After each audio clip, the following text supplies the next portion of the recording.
Nous, on a une maison de téléphone, tu sais, une petite affaire, là. Fait que tu mets ton téléphone dans ta maison de téléphone, tu te dis pendant 1 heure, je check pas mes courriels. Avant Coral, tu étais cofondatrice de Dialogue, oui, qui est un beau fleuron, une solide histoire. C'est une business qui touche plus de 10% de la population canadienne.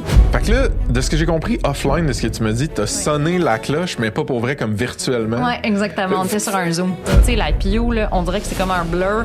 On a dû déménager. Le même mois, là, mon deuxième, il se réveillait encore plusieurs fois par nuit. On déménageait, c'était encore la COVID. Il y a eu l'IPO. Moi, j'ai quitté, là, pour passer du temps avec mes enfants. Ouais, mais, tu sais, à un moment donné, c'est comme... le pull is stronger than you think. Tu sais, c'est comme, c'est plus fort, ça a été plus fort que moi. Puis, tu sais, franchement, t'es plus vraiment capable d'avoir des enfants. Fait que nous, comme société, on met beaucoup plus de valeur sur les femmes jeunes. Puis, tu sais, tout ça. Et là, l'univers m'a donné mon cadeau du ciel. Sans qu'on est quand même plus facile. J'suis grateful pour ma life, j'suis grateful pour ma vie. Ouais, c'est quand je vois le bail qui se passe aux nouvelles. J'me dis qu'on n'est pas péri, c'est un univers. Me semble qu'on est posé. Me semble qu'on est posé. Me semble qu'on est posé. Anna Schiff, bienvenue sur Ça se passe.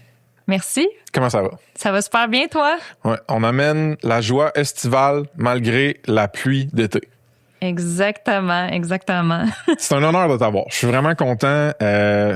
À qui il faut faire un shout-out? Catherine, voilà, Dupuis, qui nous a fait une introduction. Il y a dit cela quelques lunes déjà. Oui, ça fait un petit moment. Mais oui. là, on a réussi à se trouver un sync. Exactement. Il y a toujours une bonne raison pour le timing. Alors, Ben écoute, busy businesswoman, mom, et je sais pas, là, t'es-tu athlète aussi en plus pour avoir un triple titre?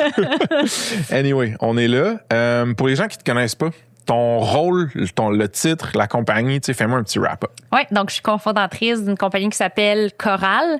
On est une compagnie en santé de la femme. Et voilà. C'est ce qui nous a connectés.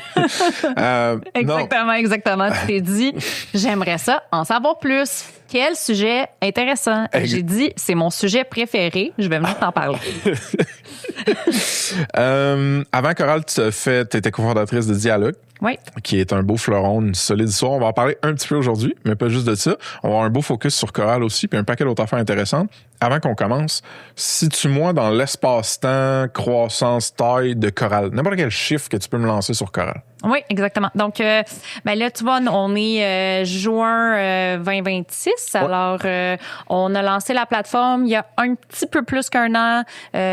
On a levé 8 millions au total à travers 2 levées. Donc, une première levée seed et un autre un peu plus qu'un 4 millions d'accélération. Depuis le début de cette année, on a vu des centaines de femmes, beaucoup de femmes qui restent avec Coral à long terme. Puis, je pense que le chiffre qui me rend le plus fière, c'est l'impact qu'on a. Les femmes adorent le service. Ça les impacte pas juste sur leur santé, mais leur qualité de vie. Alors, c'est vraiment un beau produit. J'en suis vraiment fière. Donc, très excitée d'en parler avec toi. Ouais, c'est insane. Le health tech, c'est cool. On va parler un peu comment l'AI joue dans tout ça. Mais au-delà de ça, je pense que t'as comme une ligne de motivation qui est comme la mission, là.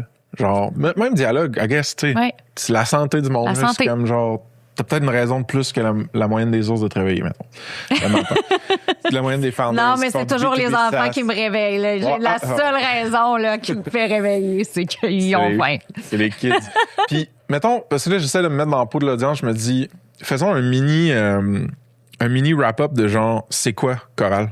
Juste pour comprendre exactement quel problème t'adresses, puis après ça, on va creuser plus. Oui, parfait. Donc, on a parti la plateforme. Donc, c'est une plateforme très, très spécialisée en santé hormonale pour les femmes. Exact. Alors, on a commencé avec la périménopause, ménopause, parce que franchement, c'est le sujet, l'enjeu le moins adressé, le plus tabou.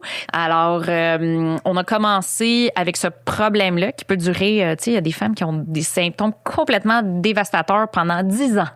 Ça arrête leur carrière, ça fait briser des couples, ça crée de la chicane à la maison. Tu sais, en fait, c'est on parle de symptômes de santé mentale dus à des changements hormonaux qui sont mal compris.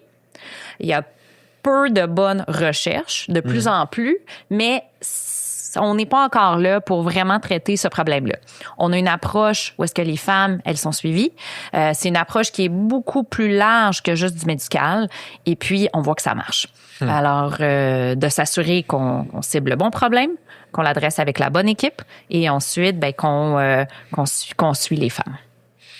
Puis, OK, insane. Fait que là, on a une bonne base de jeter pour catcher, mettons, c'est quoi la valeur qui t'amène, puis on va pouvoir creuser plus dans le produit un peu plus tard.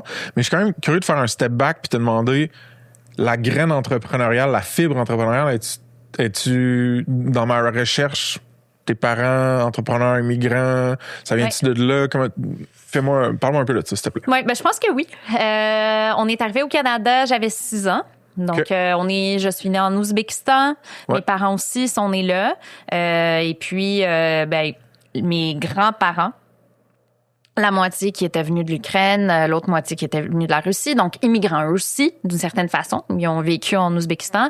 Et puis, nous, on est arrivés au Canada. Mes parents, en fait, ils sont arrivés avec rien. Là. Il y avait peut-être 2 valises. Puis à un moment donné, récemment, j'ai dit, qu'est-ce qu'il y avait dans vos valises? Comme, on avait tout. On avait de la vaisselle, on avait des draps. Et eux, là, ils ont pris l'essentiel. Puis on est arrivés ici, puis on a été dans un appartement tout meublé, mais tu sais, pour... je veux dire, mes parents, ils n'avaient pas d'argent. Fait assez rapidement, ils se sont mis à se débrouiller. Tu sais, puis je pense que la débrouillardise, c'est vraiment le narratif sous-jacent de toute leur histoire, parce que ils sont arrivés ici, puis ils se sont pas dit, ça va-tu marcher? Parce qu'il y avait tout de retour. Non, ils parlaient pas français. Je pense qu'ils parlaient un peu anglais, assez pour comme faire l'examen pour avoir la possibilité là, de venir au Canada. Ça, c'était les 90s, genre? Oui. Ouais. Oui, exactement.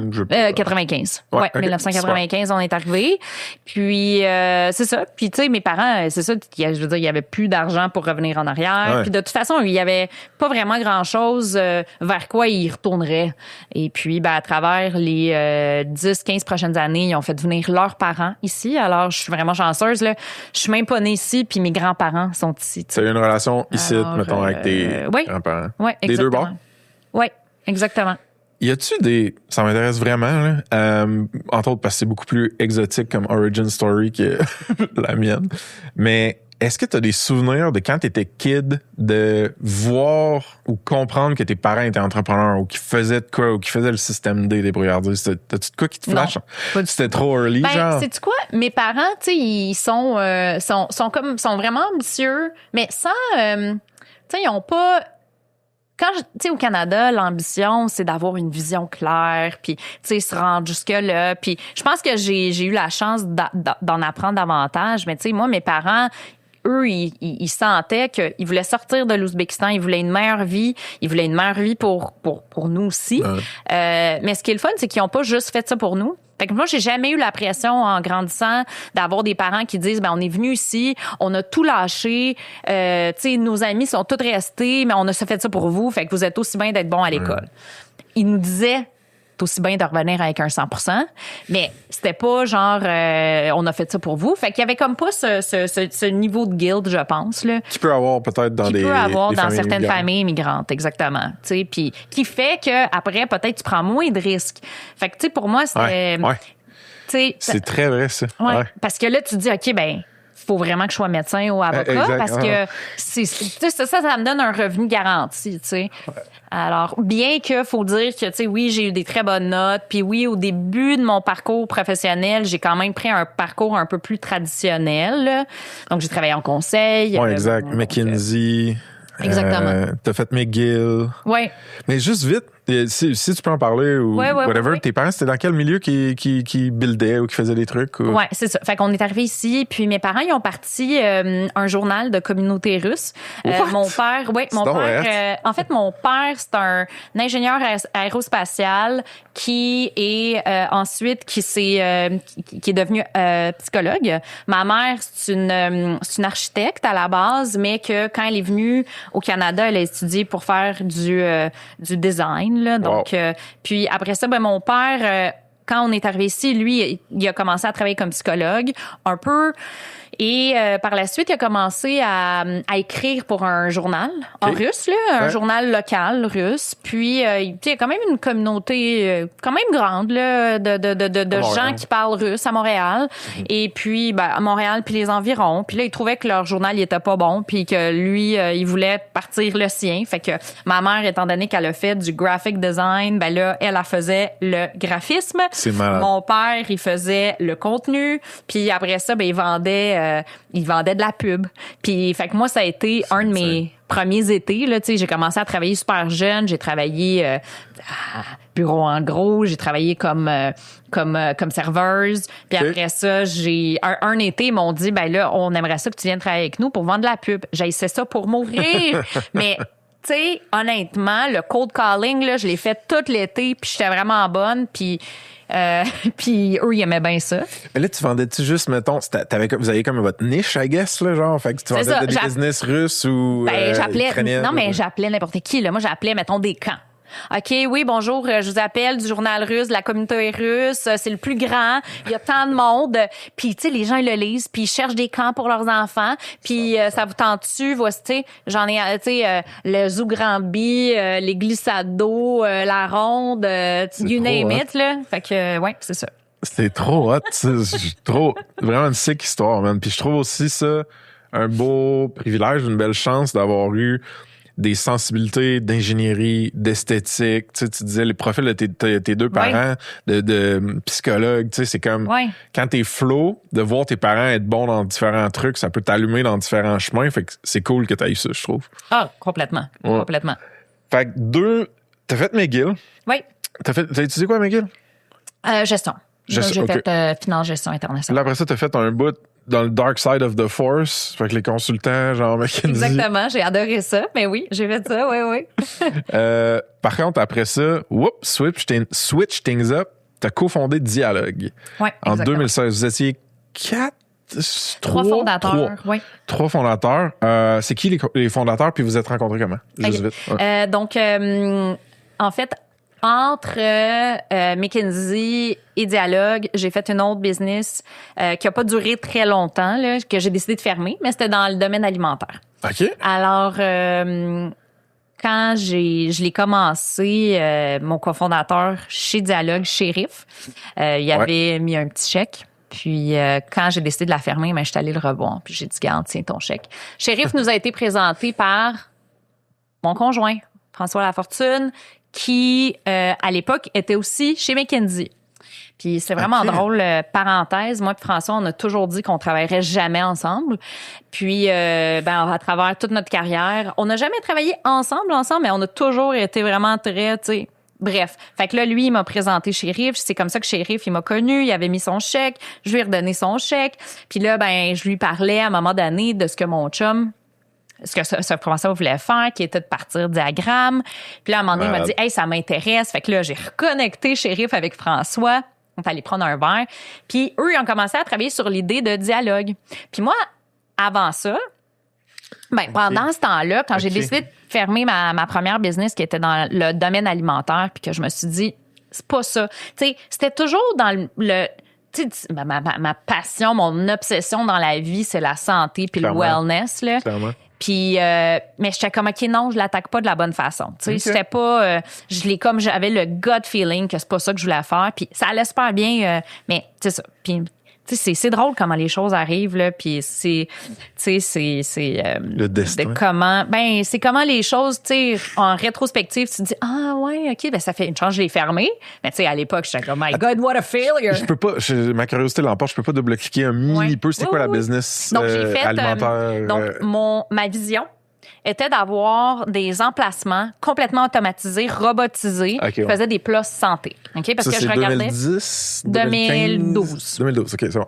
C'est ça, 2012? 2014, 2014. Ouais. Fait que j'ai fait ça en 2014. 2 ans avant Dialogue, c'est bon. Exactement. Puis, au départ, on travaillait à partir d'une cuisine centrale. On a toute une histoire de comment qu'on a trouvé ça, mais fait que là, tu sais ça, dans le fond, cuisine centrale, puis on faisait de la livraison de plats pour les tester. OK. Fait que c'est là que j'avais une super chef, j'avais ma première petite équipe. Puis, tu sais, honnêtement, une chance, je l'ai faite, cette business-là, avant d'avoir fait Dialogue, parce que j'ai jamais, avant ça, géré des finances, d'une business, tu sais, embaucher des gens, renvoyer des gens. Tu sais, c'est quand même une habileté. Tu sais, être entrepreneur, c'est pas juste de se dire, j'ai une idée, tu sais, ou j'ai pas peur de rien. C'est vraiment de... T'sais, avec le temps, tu deviens de meilleur en meilleur. Là, Serge, je te disais que j'enregistrais avec Serge Beauchemin hier. Ouais. Serge disait, tu sais, être entrepreneur, c'est un métier. Là. Oui. Il y a genre des skill sets de base qu'il faut que tu apprennes. Puis j'ai l'impression que ton C'est truc, ça. c'est comme, hey, c'est la première fois que je suis rentré dans le ring. Pour C'est avoir ça. une analogie Exactement. un peu, ouais. Tu sais, toute ma jeunesse, je partais des projets, je faisais des choses, tu sais, qui m'aidaient un peu à tu sais, rallier des gens, les rallier autour d'un projet ou tu sais, d'une vision. Tout ça, je me suis pratiquée en étant... Puis tu sais, je pense que ce désir de vouloir partir des choses, tu sais, clairement, c'est quelque chose que j'aime, là, tu sais, qui est peut-être inné. Mais après ça, le reste, je veux dire, tu peux être un très, très mauvais entrepreneur, là, tu sais, puis ça s'apprend, puis faut juste comme prendre du feedback, se dire, OK, là, je me suis planté, pourquoi? Puis d'essayer de faire mieux la prochaine fois, là. Fait que là, si je comprends bien, puis là, je veux pas dire n'importe quoi, mais Diagram Ventures, j'ai eu des founders de Diagram, j'ai eu Amélie, je vais avoir Hopefully, ton conjoint, on en avait parlé. En tout cas, fait que Diagram Venture Studio, qui a un hit rate de malade, très cool business, unique, en tout cas, dans notre geo, là. Dialogue était V0 de Diagramme, genre? Exactement. Okay. Exactement. Ça, fait que c'était François, Shérif, Paul qui croyaient dans la vision de Diagramme. Puis moi, vu que j'avais fini de travailler sur ma business, ben au départ, j'ai dit à François, ben regarde, je vais te donner un coup de main pendant que... Puis à l'époque, moi, je pensais que j'allais partir une business en VR. Puis parce que c'était le début du VR. C'était là qu'Oculus venait de se faire acheter par Facebook. C'est vrai. Puis j'ai rencontré le founder d'Oculus. Puis là, j'étais comme, c'est donc bien, tu sais. T'as rencontré... Oui, c'est ça. Moi aussi, c'est mais oui, fait que lui, le jeune. Palmer. Oui, Lucky. Palmer Lucky. Exactement. T'es sérieuse? À l'époque, t'as rencontré Palmer Lucky? Oui. Je suis allée en Californie parce que là, c'est ça. J'étais comme. C'est le VR, hype. C'est le nouveau, tu sais, c'est comme la. Puis, mais entre-temps, j'ai dit à mon chum, mais regarde, tu sais, dans le fond, je vais te donner un coup de main. Puis on a commencé à travailler, tu sais, dans le fond, j'étais sur LinkedIn, là, puis j'envoyais des mails à du monde, puis il y avait pas grand monde qui nous répondait back then. Attends, t'étais-tu en mode essayer de trouver des gens pour son équipe? OK, ouais, c'est bon. Puis finalement, quand ils ont commencé, eux, à travailler l'idée de dialogue, à un moment donné, j'ai comme fait François. C'est ça que je veux faire, tu sais. Puis c'est de même. Puis là, j'ai parlé avec Shérif, puis j'étais comme, ça te tente-tu de m'avoir, puis d'avoir mon chum, puis d'être comme... Puis tu sais, puis il aurait pu dire non. Puis Shérif étant Shérif, ben il a dit oui. Tu sais, go. Puis finalement, évidemment, avec le temps, ben François, il a été... il y avait de plus en plus de business, il gérait d'autres choses, là. Puis nous, ben moi, Shérif, on a été présentés à notre CTO, Alexis. On a été introduit. Fait qu'on le connaissait pas avant, mais c'est de même qu'on a commencé. Fait qu'en fait, tu sais, il y avait François aussi, là, qui faisait partie, mettons, du 3 à 4, là, personnes qui l'avaient un peu parti, là. Puis après ça, ben François, il a continué à bâtir Diagramme. Puis moi, Shérif, Alexis, on a pris Dialogue. Puis tu sais, le problème qu'on était motivé à régler, c'était le problème d'accessibilité aux soins, tu sais.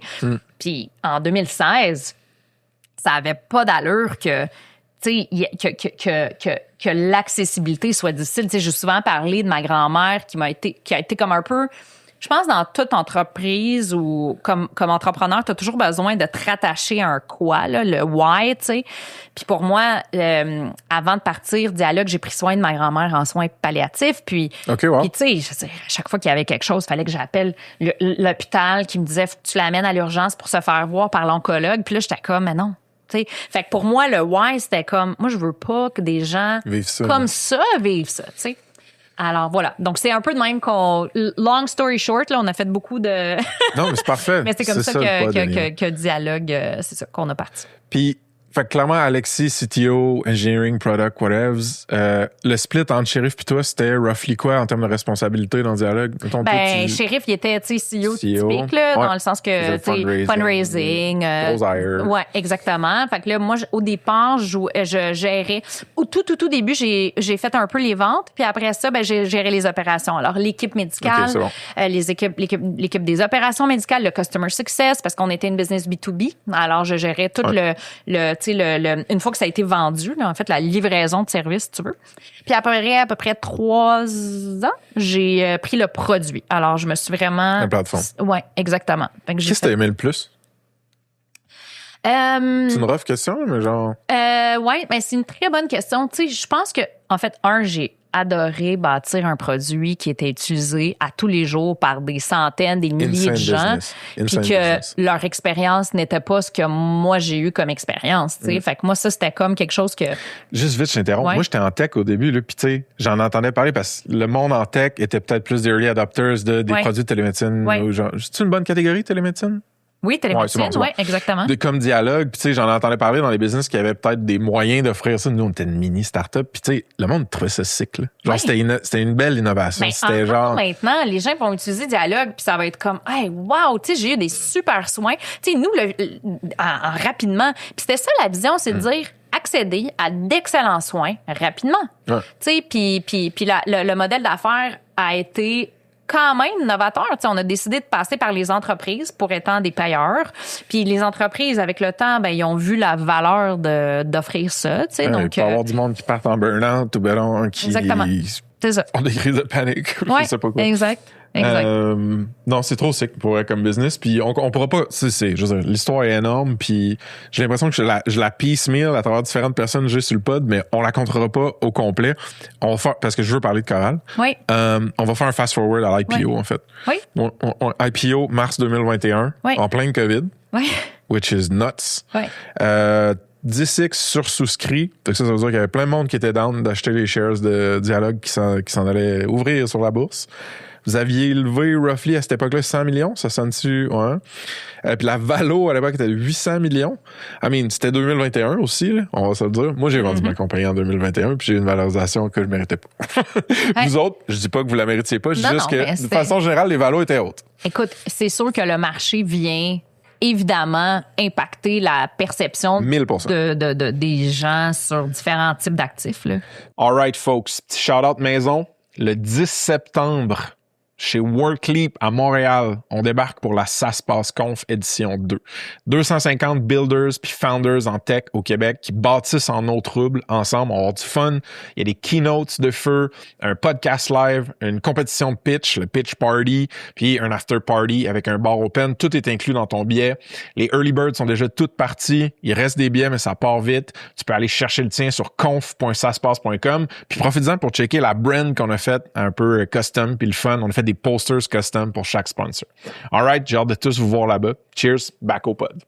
Fait que là, de ce que j'ai compris, offline, de ce que tu me dis, t'as sonné la cloche, mais pas pour vrai, comme virtuellement. Oui, exactement. On était sur un Zoom. Zoom-moi sur cette petite anecdote, feeling, moment-là, je suis curieux.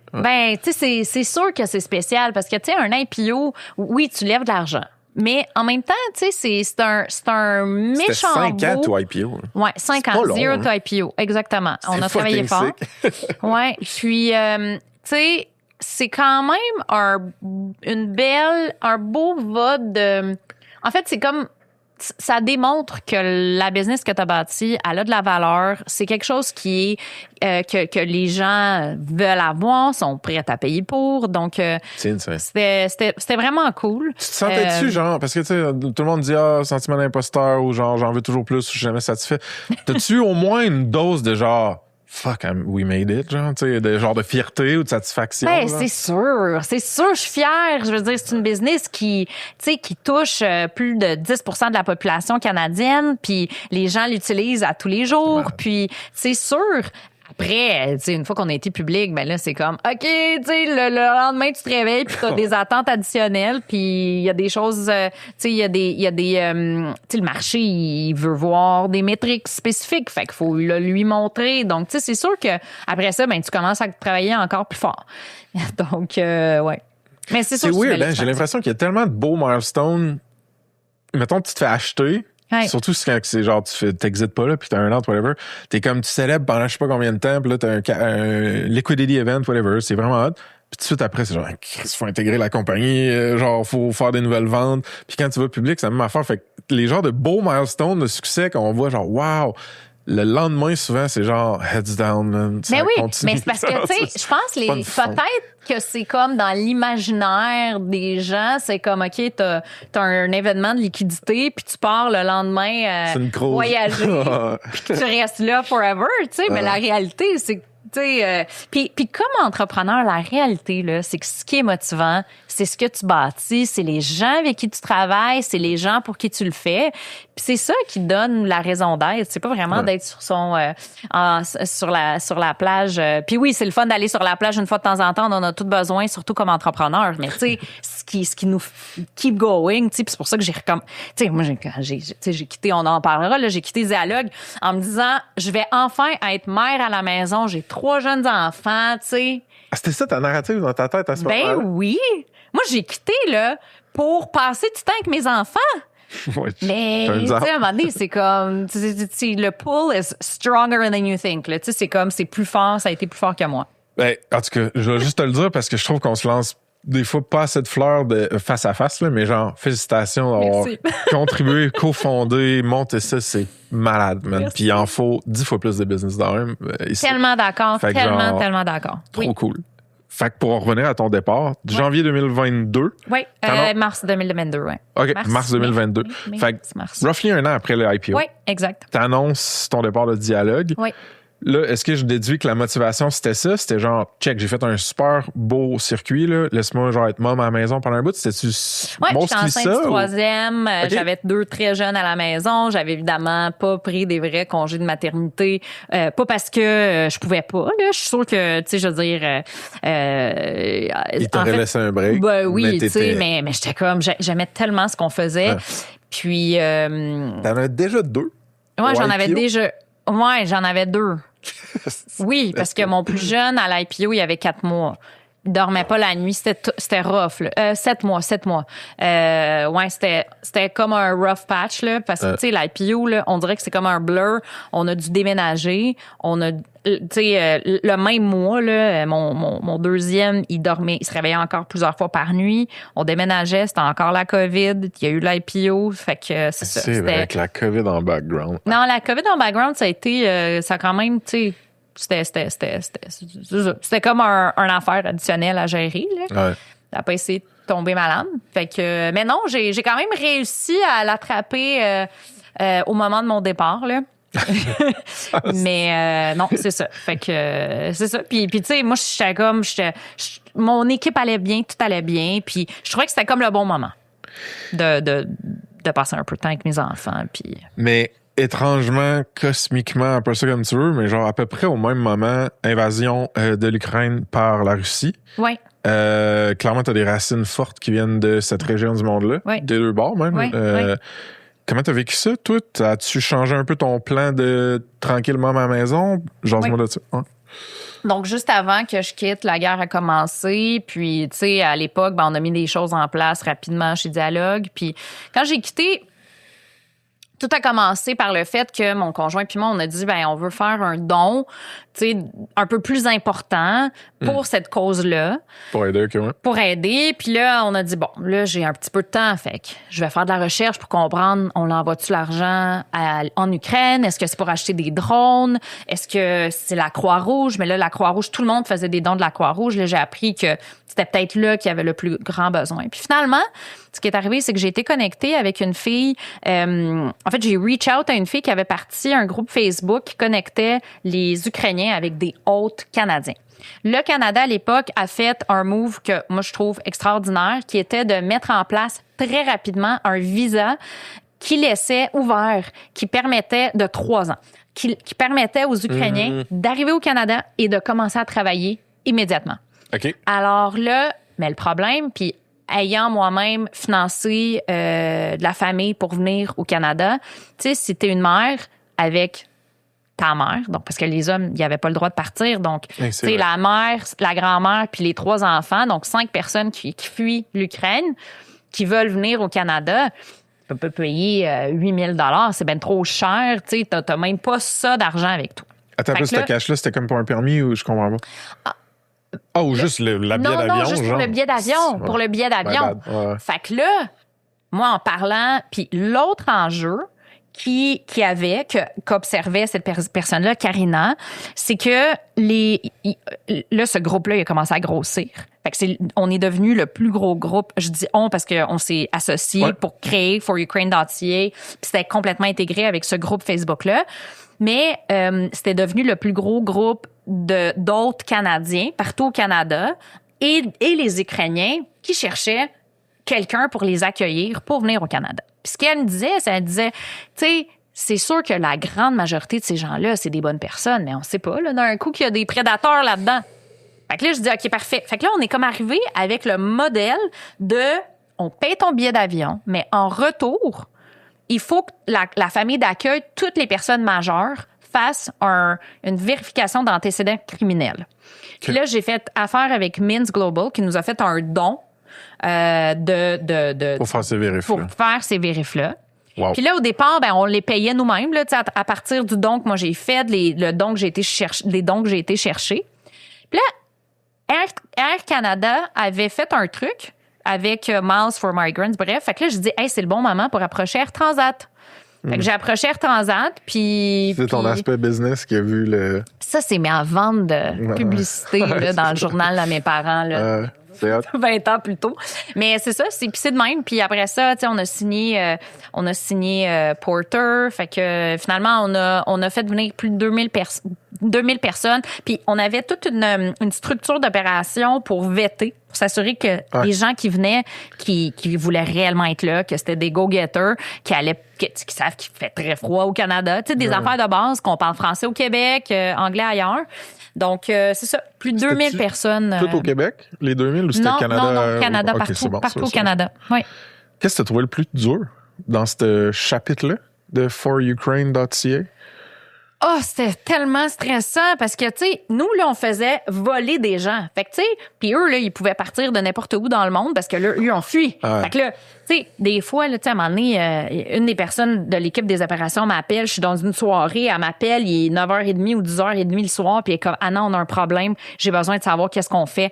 La façon que notre partenaire a rentré le nom de la personne, il manque un A. Puis là, il le laisse pas embarquer. Il faut qu'on achète des billets additionnels. On l'achète-tu ou on l'achète pas? Fait que, tu sais, c'était juste comme... Puis là, des fois, il fallait les accueillir, les gens. Fait que c'était... Puis, tu sais, je veux dire, c'était la guerre. Tu sais, c'était un vrai all hands on deck, là, tu sais. Fait que... Mais, tu sais, en même temps, c'était super énergisant. Puis, finalement, ben j'ai eu mon troisième. Là, dans ce Puis période. là, ben, j'ai comme ralenti après ça un petit peu parce que là, avec 3, là, j'étais plus capable de tourner. C'est vraiment impressionnant. Je trouve ça dope de voir des skills de business puis de tech se mobiliser pour supporter des causes qui tiennent au cœur des gens puis qui aident pour vrai du monde qui ont eu moins de chance que d'autres, mettons, pour dire un euphémisme. Oui. Y a-tu un truc, c'était un OBNL, right? For Ukraine. Oui. Y a-tu quelque chose que tu as appris dans ton expérience là que t'aurais pas appris, mettons, en privé ou en business en général? C'est très difficile de lever de l'argent puis de garder la motivation parce que, tu sais, nous, on avait mis de l'argent avec François, mais après ça, puis j'ai du monde qui, quand ça... Tu sais, les gens, ils cherchaient juste ça, là, à donner de l'argent. Mais tu sais, quand c'est rendu l'année 1, l'année 2, l'année 3, tu sais, à un moment donné, il y a d'autres problèmes dans le monde. Donc, c'est de garder, de continuer à lever de l'argent, c'est difficile de cette façon-là. Ça m'a aussi permis de prendre un rôle qui était très différent de ce que j'ai fait avec Dialogue. Tu sais, Dialogue, mon rôle était très, très opérationnel. Puis j'aimais ça dans le détail. J'aimais ça, tu sais, l'expérience patient. J'aimais, tu sais, l'expérience client. Puis là, ben, j'ai pris un rôle beaucoup plus, je dirais, externe, là. Fait que c'est moi c'est moi qui faisais les partenariats avec Air Transat, Porter, Flight Hub, les donateurs. Puis là, j'ai fait comme, j'adore ça, faire ça. OK, je me demandais si t'allais avoir aimé ça ou pas. Ouais, j'ai adoré faire ça. Donc, c'est ça. Fait que c'est un nouveau skill set, une nouvelle dimension en fait, c'est juste d'avoir testé des choses tellement différentes, autant à travers tout ce parcours-là. Tu sais, ça aide à comme spécifier un peu plus, là, c'est quoi mon X? Tu sais, souvent, on va parler de son X, là, ben, c'était comme beaucoup plus clair pour moi qu'est-ce qui me donnait de l'énergie de façon beaucoup plus prolongée. OK. Makes sense. Tout qu'un chapitre. Hey, man, en tout cas, de passer de devenir mom à genre IPO, à COVID, à guerre en Ukraine, à For Ukraine, ça a été Ouais. rocambolesque quelques années. Mais écoute, je suis vraiment chanceuse, là. J'ai des bons enfants, j'ai une super belle relation avec mon chum. Tu sais, j'ai l'impression que ma fondation est stable, là, ce qui permet de passer à travers le chaos du reste. Ouais. Mais je conviens que c'est pas tout le monde qui a la même chance. Tu sais, donc, je pense que ça, c'est important. Je me le rappelle à tous les jours, puis je le dis à mes enfants très, très, très souvent, là. La stabilité dans ta fondation, c'est quoi? C'est le fait que la famille, c'est sain? C'est le fait, y a-tu le sport, l'exercice là-dedans? Ouais. C'est quoi tes fondations qui te gardent... Écoute, si tu demandes à mon chum, probablement qu'il va dire que je suis assez militaire, là, puis vraiment intense. Sur les routines, Sur tout. Ben, tu sais, c'est ça. En fait, les fondations qui vont bien, puis dans lesquelles, tu sais, dans ma tête, comme mes priorités sont vraiment claires, là, mais tu sais, ma famille, c'est super important. Fait que ma relation avec mon conjoint et ma relation avec mes enfants, puis le temps passé avec eux, je m'entraîne. Je suis ultra disciplinée sur la façon que je mange puis ce que je bois ou ce que je bois pas. OK, ouais. Et puis, hyper disciplinée sur ce volet-là, santé personnelle, parce que j'ai l'impression que si j'ai pas ça, ben, en fait, j'ai pas tant de récupération dans ma vie. Fait qu'il faut que je fasse les choses C'est vraiment bien dit. en sorte à ce que j'ai pas besoin de récupérer souvent. Puis après ça, ben, mon travail, j'adore ce que je fais. En ce moment, j'ai une équipe, tu sais, extraordinaire que j'adore. Fait que c'est comme, il y en a beaucoup en ce moment qui se passent, puis ça fait longtemps que, mais à travers les années, ça m'a aussi, je me suis comme donné un peu des outils pour me garder en santé, puis tu sais, puis puis j'ai de l'aide à la maison aussi là. Je suis pas la super mom qui fait tous les repas, tout le ménage, le repassage, tu sais, toutes les pick-up, les drop-offs, c'est pas, tu sais, j'ai de l'aide là-dedans, fait que je pense que, mais c'est ça, je pense que j'aime ce que je fais. Je suis vraiment intense. Puis je mets en place des choses de santé qui font que je suis capable de continuer. Là. En même temps, tu practice what you preach. Là, je veux dire, tu t'investis dans ta santé, tu priorises ta santé. Je veux dire, les business que tu fondes font ça aussi, là, de la santé des autres. Fait que ouais. Ça serait weird que tu arrives en fumant une clope puis buvant un Pepsi. J'aurais ri, mais ça serait weird. Ouais. Il y a une phrase, il y a une quote que je suis pas capable de me rappeler exactement, là, mais qui dit genre quelque chose du genre sois genre discipliné puis boring puis plate dans ta vie régulière pour que dans ton work tu puisses être wild puis genre chaotique puis genre prendre des risques. C'est exactement ça. Ça feel vraiment de même. Je l'ai massacré là, la citation. Non, mais, je la retrouverai. C'est exactement ça. Tu sais, la structure que j'ai dans le reste de ma vie fait en sorte que après, tu sais, dans ma business, là, mon cerveau, il part dans toutes les directions, puis tu sais, t'es capable de manger des coups ou d'avoir des imprévus ou d'avoir des imprévus, puis tu sais, puis d'arriver avec des idées, puis d'en parler avec l'équipe, puis tu sais, il y a des moments dans ma vie que je suis complètement pas structurée, mais la seule raison que je suis capable de le faire, c'est que tout dans ma vie est très, très, très répétitif puis structuré. Les enfants se couchent à la même heure, tout le temps, incluant le week-end. Tu sais, moi aussi. C'est ça. Un peu boring. Ben en tout cas, côté business, ça fait des bonnes histoires pas boring. All right, folks. Petit shout-out à Leviat Légal, partenaire certifié Ça se passe. Incorporer ta boîte, négocier un term sheet ou juste avoir des contrats qui ont de l'allure sont là pour ça. Leviat, c'est des avocats qui comprennent actually la business tech. Donc, t'as pas besoin de payer pour leur expliquer comment ça marche un SaaS. Ils ont représenté un solide chunk des fondateurs au Québec dans leurs transactions. Plusieurs de ces founders-là qui sont d'ailleurs venus sur le pod. Puis les reviews sont 5-star, baby. Check them out sur saspace.com/partenaire avec un S. Tu peux aussi écouter l'épisode 142 avec Guillaume Falardeau, le fondateur. OK? De retour au pod. Dernière question avant qu'on bouge à Choral.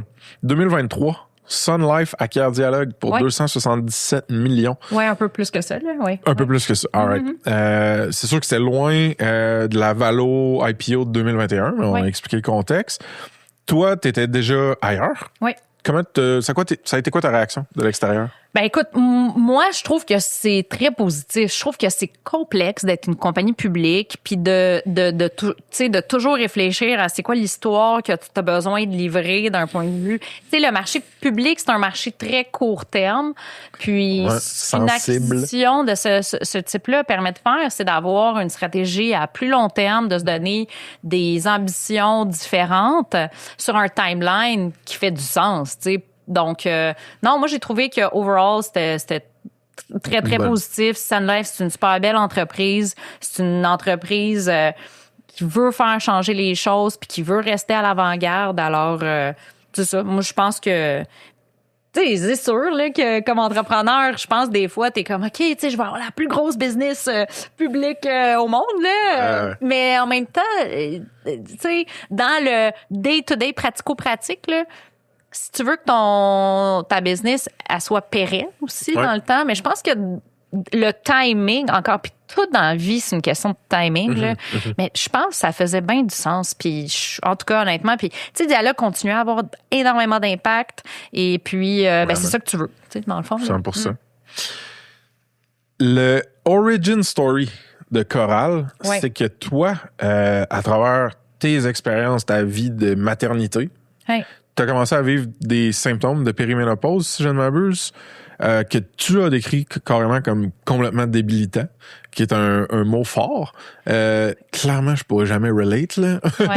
Mais explique-moi un peu what the fuck happened, puis comment que ça a commencé à germer, genre, Chris, je Ouais. pourrais peut-être régler ce problème-là Ouais. avec une business. Ouais, ben en fait, le origin story est vraiment plate. J'étais en vacances, j'écoutais un article, mais je l'écoutais parce que c'était comme, il était devenu podcast, puis c'était l'expérience d'une journaliste OK. aux États-Unis qui parlait de son parcours tumultueux de périménopause, ménopause, où est-ce qu'elle essaie d'aller trouver de l'hormonothérapie.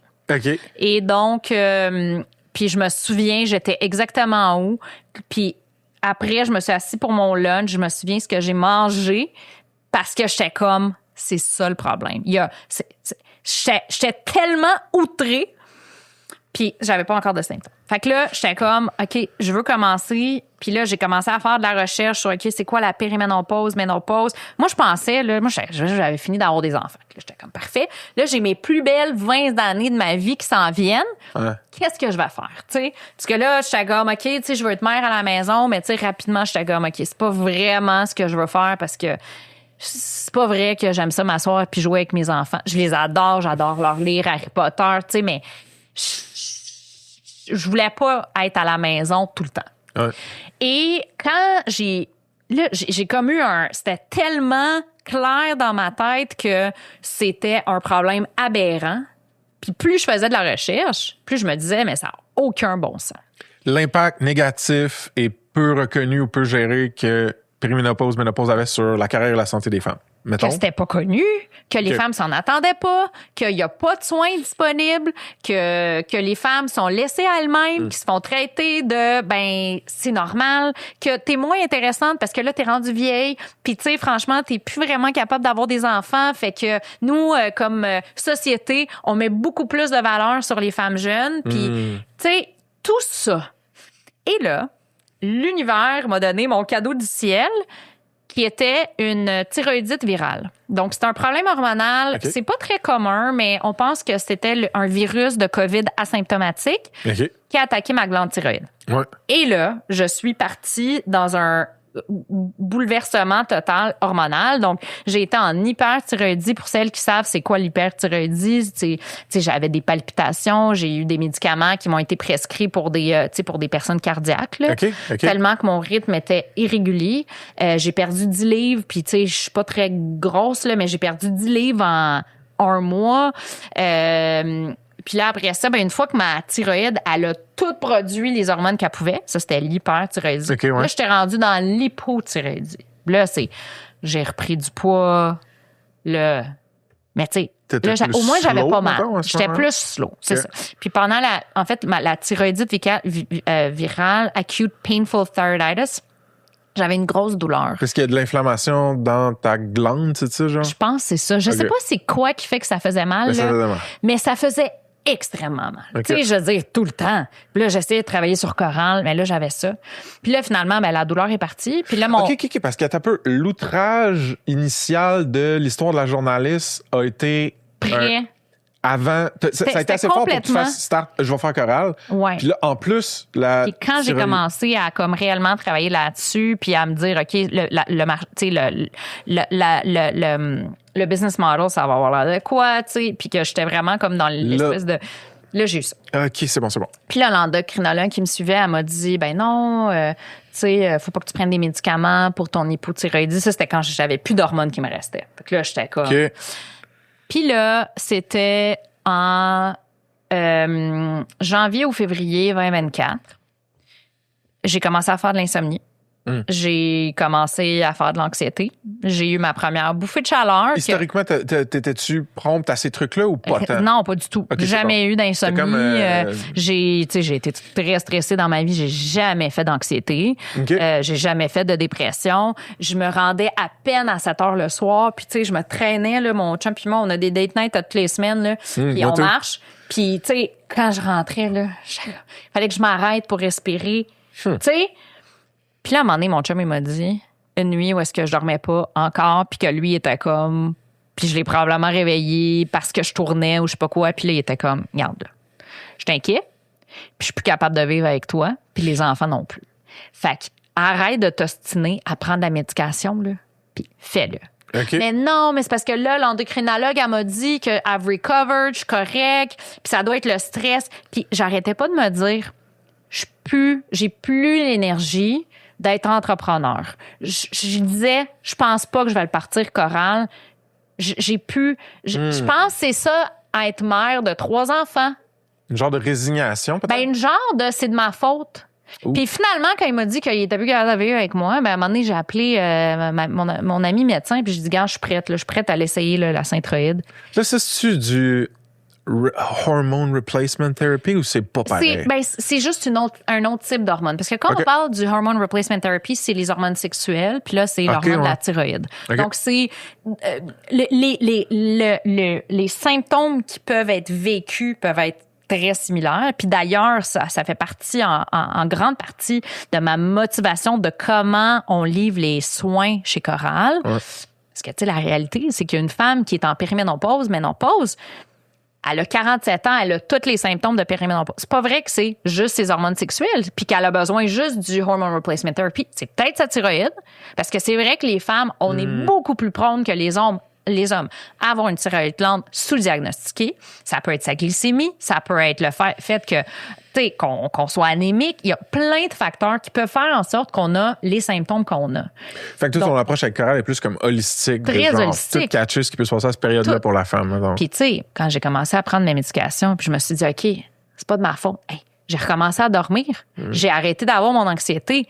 Tu sais, puis une fois, puis là, après ça, j'ai fait plein de changements dans mes habitudes de vie, de la façon que j'ai commencé à prioriser mon sommeil, que j'ai commencé à changer mon alimentation. Puis l'alcool?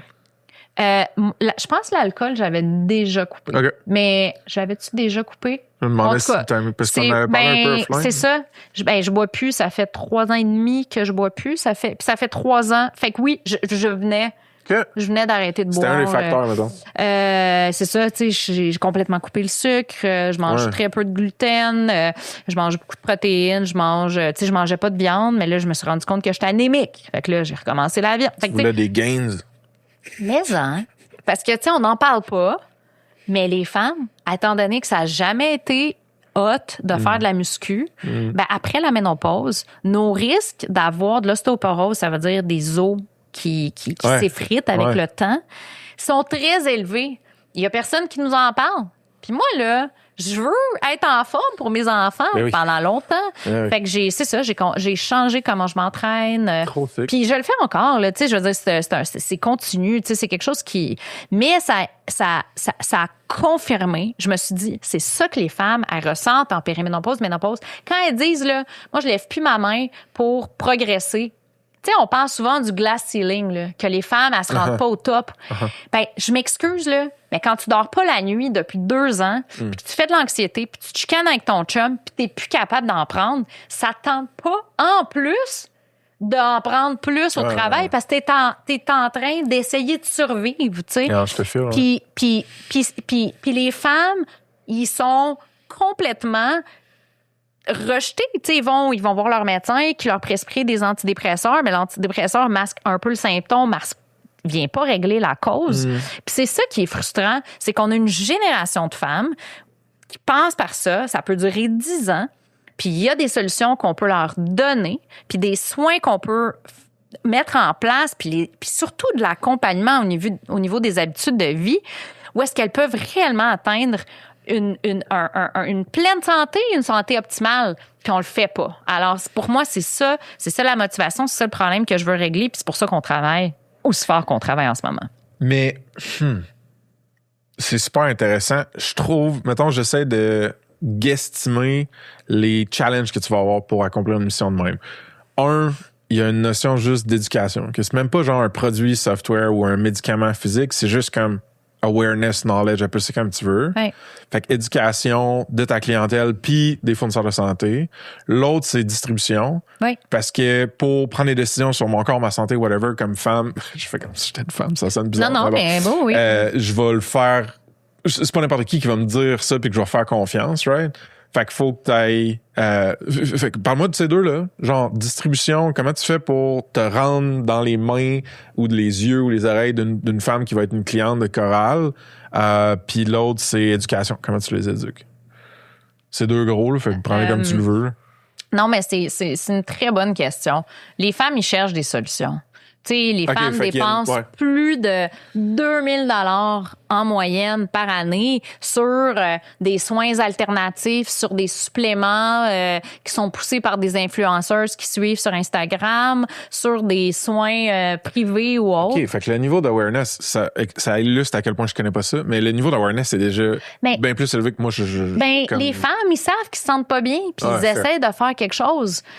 Après, c'est de mettre en place des solutions qui marchent. Puis la réalité, c'est que ce qu'on fait, c'est compliqué. Puis il y a personne d'autre dans le monde qui fait le même niveau de complexité que Coral on offre. Puis c'est ça qui est compliqué, right? Parce que nous, on combine, quand on fait tous les tests diagnostiques au départ pour voir ça vient d'où le problème. Avec des partnerships, avec des cliniques privées, avec des... Non. Qui fait les tests? Ça, c'est c'est nous autres, là, mais tu sais, on envoie une requête de test. Okay. On écoute tout ce que les gens nous disent. C'est des affaires qu'on est capable de capter aujourd'hui avec le layer AI. On va faire des questionnaires, on va faire des questionnaires de qualité de vie. Il y a énormément de contexte qu'on vient chercher. Après ça, c'est dans l'étape onboarding, mettons, onboarding. Okay. Puis après ça, chaque membre est suivi par son équipe d'infirmières prescripteurs, donc ça peut être médecin ou infirmière praticienne selon la complexité du cas, et une coach qui va l'aider sur ses habitudes de vie. Parce que la réalité, c'est que les hormones fluctuent, les symptômes changent, les causes sous-jacentes peuvent changer, ton contexte familial peut évoluer. Donc, tu sais, c'est jamais... La prescription d'hormonothérapie, c'est important. Puis une chance qu'enfin les femmes ont accès à des meilleurs médicaments puis de la meilleure éducation là-dessus. Mais la périménopause et la santé de la femme en général, c'est continu. Puis tu sais, là, on parle beaucoup de périménopause, ménopause. On fait aussi du postpartum, accompagnement des femmes en grossesse. C'est continu. Tu sais, la santé hormonale, c'est quelque chose qui se fait sur la durée d'une vie. Puis l'éducation, c'est de l'éducation qui doit être donnée au bon moment pour le problème pour lequel la femme est réceptive. Tu peux pas, tu sais, une femme peut pas. C'est sûr là, que quelqu'un arrive puis on peut lui dire bon. Fait que faut que tu manges mieux, tu t'entraînes différemment, tu dors plus, puis là, elle va te regarder puis elle va te dire « Great, tu comprends pas ma vie ». Tu sais, fait que si on veut mettre en place des changements, faut qu'on commence par un tout petit affaire. Okay, ouais. Puis on va le cibler basé sur la motivation de notre membre. C'est complexe faire ça. Puis on va l'accompagner. Puis une fois que ça c'est fait, elle sent vraiment, elle sent qu'elle a réussi. Great, on continue. On travaille sur quoi d'autre? Puis ça peut prendre 6 mois, ça peut prendre 1 an, mais c'est ça que ça prend, c'est cette espèce de communauté de support qui vient accompagner les femmes, qui est beaucoup plus large qu'une intervention médicale. Parce que ce que les femmes ont besoin, c'est pas... Puis tu l'amènes bien, c'est de l'éducation, c'est le bon diagnostic, c'est une équipe qui l'accompagne. C'est une approche très différente qui n'était pas possible, je dirais, là, de le faire ce niveau de complexité de façon scalable avant les outils AI. Donc, c'est ça, ou ça aurait pas scalé parce que ça aurait coûté trop cher. Là. Ça aurait été bien basically trop cher. avoir l'équivalent de 3-4 spécialistes qui te suivent à chaque 2 semaines. exactement, ça aurait été comme des cliniques privées qui sont très, très chères. Puis, tu sais, ce qui n'est pas le cas ici. Et, tu sais, puis après ça, ben, comment est-ce qu'on les reach? Ben, on est un produit à la base direct to consumer. Donc, OK. on se fait connaître à travers des événements, des podcasts comme celui-ci, des femmes. On a beaucoup de femmes qui sont passées par Chorale puis qui en parlent à tout le monde. Là. Ouais, juste Donc, word of mouth. word of mouth, c'est énorme. Plus du tiers de nos membres viennent du word of mouth. Puis il y a de la value qui est envoyée à tes clientes à travers du service du conseil. Fait une personne experte ou humaine qui va supporter, conseiller, whatever. Il y en a qui est à travers du logiciel puis du AI aussi. La partie, mettons, mon interface pour avoir des résultats, avoir des recommandations, parler à quelqu'un de ta team, c'est quoi, genre? C'est une app? Une mobile? app, Okay, un desktop app, là. c'est bon. Fait que Rien c'est un de SaaS très, un peu classique. C'est ça, exactement. OK. Ouais. Puis, la business a été lancée il y a 1 an. On l'a lancé à des gens qu'on connaissait pas, mettons. Là. Ouais, exactement. Le onboarding prend combien de temps, mettons? Ben, il est pas très long, là. Je veux dire, tu complètes les questionnaires, tu fais ta première rencontre avec la coach, tu vas faire ta prise de sang. Fait que ça prend le temps qu'on reçoit tes résultats, puis là, tu rencontres l'équipe médicale, on fait un debrief détaillé sur tous les marqueurs sanguins, puis on débute de là. OK. OK. Fait qu'avant de voir des changements ou de sentir un peu du positif, mettons, combien de temps ça peut prendre, tu penses? Ça dépend, mais... 1 mois, 1 mois et demi. OK. Ouais. C'est quoi ton modèle d'affaires? Donc, on offre des programmes sur 6 mois. Il y a des femmes qui payent à tous les mois. Il y a des femmes qui payent l'entièreté du prix d'avance. OK. Puis, dans le fond, tout est inclus. La prescription pour les tests, d'autres tests additionnels aux besoins, toutes les rencontres avec les infirmières, les prescripteurs, la coach. Fait que c'est pas un menu d'options que chaque fois que tu pognes, mettons, un test ou une analyse de plus, tu payes plus ou whatever. T'sais, on a un chat de disponible, les gens ils sont capables d'interagir. On voulait pas faire un menu d'options parce qu'on voulait pas que les femmes tu sais, quand c'est un menu d'options, à chaque fois tu dis je devrais-tu discuter avec l'équipe, tu sais? Je devrais-tu les contacter pour leur dire que j'ai peut-être un effet secondaire? Ben, nous, on voulait pas ça. Nous, on est comme, mais non, dis-nous-le, là, si t'as des effets secondaires, c'est inclus dans ton prix, là. Fait qu'on aligne les incitatifs de cette façon-là. Une des manières que j'aime approcher la compréhension d'un produit, c'est le monde avant le produit puis le monde après le produit. Ouais. Fait que dans ton cas, raconte-moi le monde sans Chorale. Genre, si je suis une femme qui a ces problèmes-là, puis j'essaie de les régler, ça ressemble à quoi un peu dessus avec mon médecin de famille, ma médecin de famille, comment ça marche? Oui, ben soit tu vas voir ta médecin de famille, souvent tu te fais prescrire des antidépresseurs puis des pilules pour dormir. C'est vraiment ce qu'il y a le plus commun, ou des médicaments de TDAH. Il y a beaucoup de femmes qui se le font prescrire. Ben oui, parce qu'elles dorment pas la nuit. Fait qu'à un moment donné, t'as de la misère à te focusser. Fait que TDAH. Okay. Mais sinon, tu peux aussi, il y a des plateformes en ligne qui font juste te prescrire de l'hormonothérapie. Okay. Fait que tu peux aussi faire ça, mais tu sais, comme j'expliquais, tu sais, c'est pas juste un one and done. Là. C'est pas genre, t'as ton hormonothérapie puis great. Donc c'est un peu ça, tu sais, le monde avant Chorale, c'est, on continue à avoir des symptômes, on patch, il y a des bonnes façons de le patcher, mais on se sent jamais, pris en charge. tu sais. Ben, pas juste ça, mais tu sais, le monde après Chorale, là, tu te sens bien. t'as de l'énergie, tu souris, la vie est belle. Tu sais, c'est vraiment ça. C'est les femmes, tu sais, ils nous disent, vous avez changé ma vie. Alors, c'est vraiment ça, tu sais, parce qu'on va au root cause, là, pour utiliser un anglicisme, là, on va, tu sais, creuse pour savoir c'est quoi le problème, tu sais, d'où vient l'enjeu, puis c'est là qu'on veut régler, là, on veut pas juste masquer un symptôme. À quel point ta crédibilité puis ton parcours chez Dialogue t'ont aidé à embaucher ou onboarder des partners, parce que, tu sais, si tu veux prescrire des trucs, c'est pas toi, Anna, qui signe les prescriptions. Là, non, c'est pas moi. Ouais. À quel point ça t'a aidé, ça? Ah, c'est sûr que c'est très aidant. Oui. Pour raiser aussi, sûrement? Tout. Ouais. Oui. Parce que c'est un gros win. Là, fait que oui, genre, puis tu sais, puis il y a quand même, mais oui, puis tu sais, la réalité, là, c'est que, tu sais, on parlait tantôt de l'entrepreneuriat, que c'est un métier, puis ça s'apprend, puis tu deviens de meilleur en meilleur à force de faire des erreurs. Mais tu sais, rendu à ta deuxième, troisième, whatever business, ben à un moment donné, t'en as fait des erreurs. C'est pas que t'en feras plus, mais... T'es plus dérisqué aussi. C'est ça. Moi, je pense qu'il y a un volet qui est juste ça, là. Tu sais, qu'il y a des erreurs coûteuses qui sont comme maintenant derrière nous, là. All right, folks. Un petit shout-out à Baseline, partenaire certifié Ça se passe. Baseline, c'est une équipe de doctorants et d'experts en AI qui transforme tes données en valeur concrète pour tes clients. Si tu veux développer des features uniques pour ton produit ou juste automatiser des workflows dans tes ops internes, c'est la gang qu'il te faut. Une approche no bullshit, un plan d'action incrémental et priorise tes enjeux d'affaires à 100%. Check them out sur saspace.com/partenaire avec un S.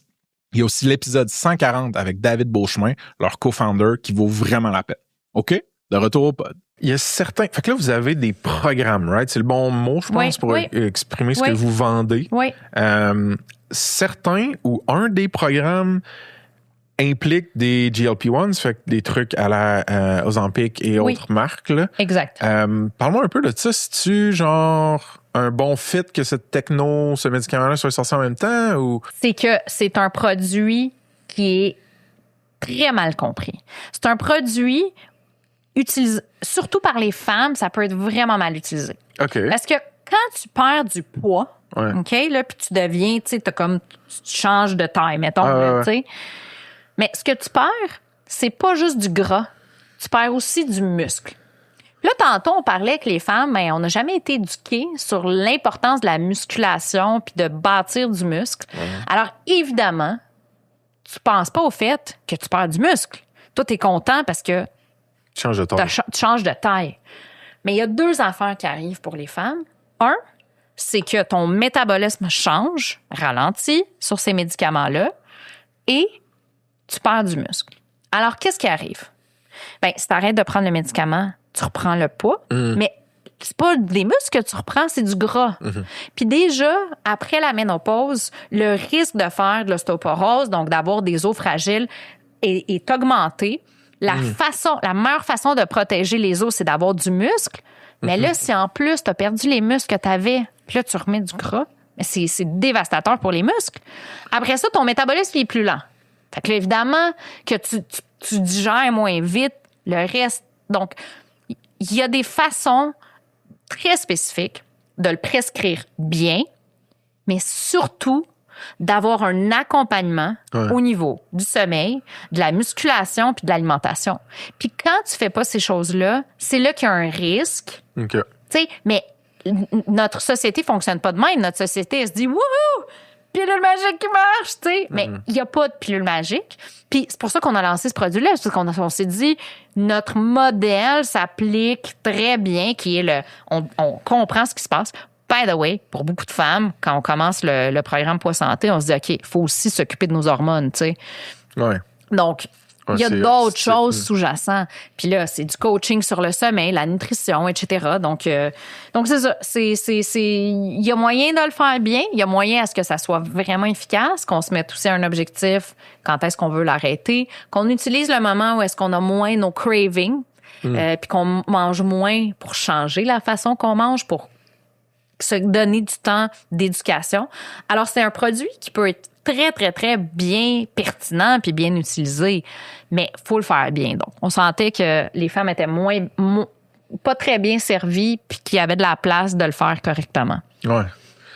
On dirait qu'il y a une partie de moi qui se demande, je sais pas si à un moment donné, la science va être assez avancée ou qu'on en a eu une vraie pilule magique. Tu sais, qu'il n'y a pas besoin d'accompagnement. Ben, je pense pas, parce que, tu sais, la réalité, c'est que... Trade-off, c'est tout le temps. Hein. Ben... T'as levé un seed acceleration, comment on appelle ça, hein? De roughly 8 millions, qui est impliqué là-dedans. Bright Spark, Diagramme, The 51, il y en a d'autres que j'oublie que tu veux mentionner? Ange Québec, oui. Ange Québec. AQC, OK, cool. Est-ce que lever du cash en 2026, t'as trouvé ça plus dur, plus facile, différent de quand vous leviez du cash au début du dialogue?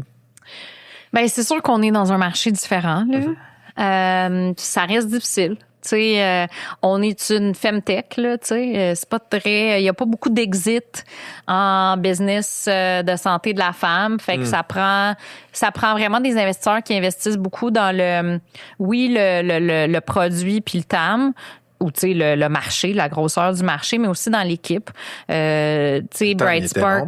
Ben moi je trouve que le temps est énorme là. Mais tu sais c'est comment, mais tu sais on est au Canada, est-ce que les femmes réellement vont payer? Puis tu sais t'es comme oui, c'est parce qu'ils payent déjà énormément en suppléments puis d'autres affaires. Mais tu sais ce que je voulais dire, tu sais Bright Spark, eux ils ont dit garde, nous on investit puis ils le font à travers toute leur compagnie, ils disent nous on investit dans l'équipe. Puis l'équipe, notre bet, c'est que they're gonna figure it out. Ouais. Tu sais, puis fait que ça a pas été facile de lever, là, tu sais, mais c'est sûr que ça aide d'être un repeat founder, moi puis ma cofondatrice. Mais tu sais, en fait, on est 3 cofondateurs, puis les 3, on a été entrepreneurs avant. Okay. Et puis, mais c'est sûr que c'est différent, puis ça évolue encore plus là maintenant avec le AI, là. Mais c'est sûr. Donc, c'est toi qui own le fundraising chez Coral? Oui. Oui. T'aimes ça? Oui. Ouais. Ben, tu sais, je veux dire, j'aime tout ça. C'est quelque chose qui me vient plus naturellement, puis j'adore nos investisseurs. Moi, je les vois comme des partenaires, puis tu sais, les gens qui sont... tu sais, on a été chanceux, là, on avait plus de demandes que de... En fait, les 2 fois, on voulait lever en 2 puis 2,5. Puis finalement, on a levé 4. Puis il y avait des gens que finalement, tu sais, qu'on n'a pas pu faire de la place pour eux. Le board qu'on a, le groupe qu'on a autour de la table,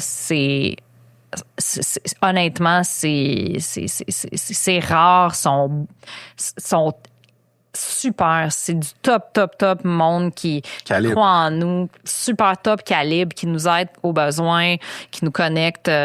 Tu sais, des fois, on dit, ben, tu sais, avez-vous des compagnies dans le portfolio qui ont tel problème? Oui, tu devrais parler avec X. Tu sais, fait que ça, c'est vraiment super, là. J'ai eu plusieurs femmes sur le podcast.